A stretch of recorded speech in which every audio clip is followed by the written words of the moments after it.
નમસ્કાર, star India TV ન્યૂઝમાં આપનું હાર્દિક સ્વાગત છે। આપ જોઈ રહ્યા છો સ્ટાર ઇન્ડિયા ટીવી ન્યૂઝ, સત્યની વાતે સત્યની સાથે। સાસણ ગીર ખાતે વડાપ્રધાન શ્રી નરેન્દ્રભાઈ મોદી સાહેબની અધ્યક્ષતામાં નેશનલ બોર્ડ ફોર વાઇલ્ડ લાઇફની 7મી બેઠક યોજાઈ।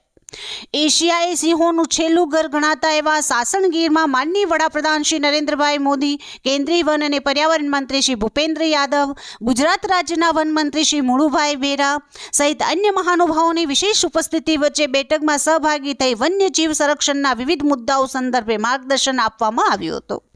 વડાપ્રધાન શ્રી દ્વારા અવસરે ₹2900 કરોડના પ્રોજેક્ટ લાયનને સ્વીકૃતિ આપવામાં આવી હતી, તેમજ વન્યજીવોની સારવાર માટે રાષ્ટ્રીય રેફરલ સેન્ટર વાઇલ્ડ લાઇફ જૂનાગઢની આધારશિલા રાખવામાં આવી હતી। સાથોસાથ ગીરના જંગલમાં વડાપ્રધાનશ્રીએ ગીર સફારી માણીને સિંહોને નજીકથી નિહાળવાનો લાવો પણ લીધો હતો। ગુજરાત અને ગીરની પાવન ધરા પરથી આ દિવસ વન્યજીવ સંરક્ષણ માટે ખૂબ જ મહત્વનો બની રહ્યો હતો। Star India TV news Savarkundla reporter Kunal Baraiya, જિલ્લા અમરેલી।